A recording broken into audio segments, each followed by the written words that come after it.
What's going on, guys? Today I'm going to be taking you through my operating stack, a guide to running solo. This is my complete AI productivity stack. 5 pillars. We're going to run through them quick here. If you want this free guide, the link is in the top of the description to join the free community, where we have people learning AI tools, becoming more productive, and learning how to make money with AI just by knowing it. It's completely free. We have nearly 500 people already in the community. If you want to join, that link is top of the description. But let's run through the guide here today. I'm going to show you exactly what I have, why I chose it, how I use it, and how it makes me more productive. So we have a nice image here, Obsidian being the memory, Claude being the operator, GWS CLI, which is a Google product, being the workflow, Notebook does my research, and then GitHub is my arsenal. Again, free group, top of the description. So we have 5 tools with real repos. This is the system I use between my business, my personal life, just to keep all of my memory and context in one place, so that I always know what I need to do, when I need to do it, and what is coming next. This is my actual stack. Always looking to improve it, but I thought I would throw it in here.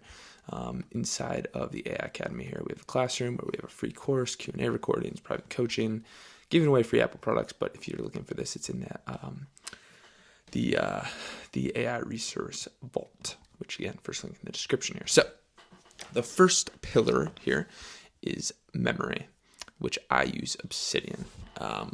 Most operators ask AI the same questions over and over, and it's going to give you different outputs because it's vague and there's no memory attached to it.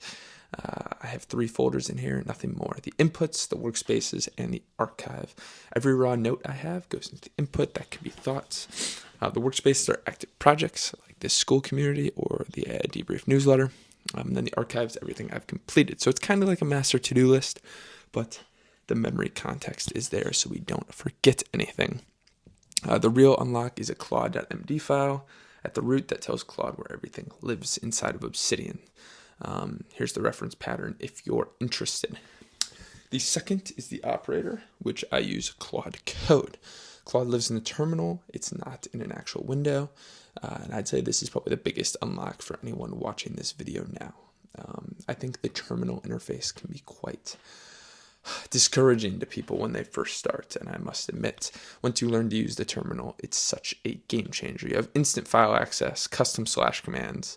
Like I have this hooked up to Telegram. Let me actually pull that up on my phone right now.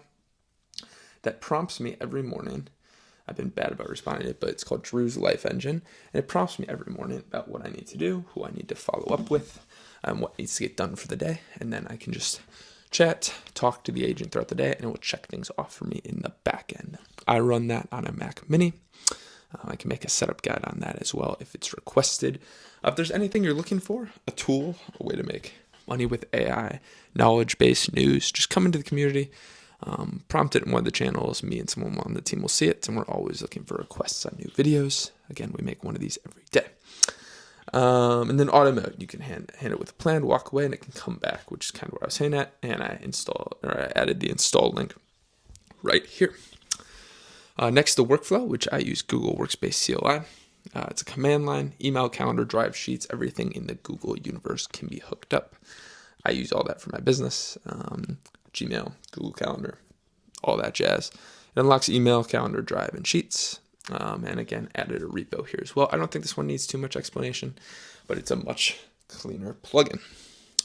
Fourth, which is a product I feel like people have been going away from recently, which is Notebook LM, especially the research it can do. I load up 10 sources here, have it auto-summarize, have it ask anything. I used to use Claude for this, but I think Notebook LM does a better job overall. It has an audio overview as well, and then you can export it straight to Claude.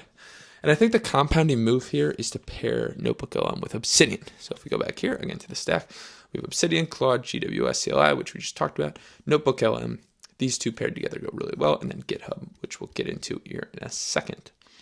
And then Claude can read all of this, of course. So then for the arsenal, GitHub, every skill, every slash command, every tool I've ever built, it's yours living privately in GitHub. You can choose things to go public to your community if you want.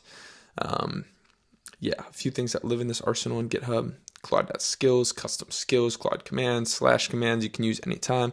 Claude.md, your files, settings.json, hooks, permissions, environment, all that.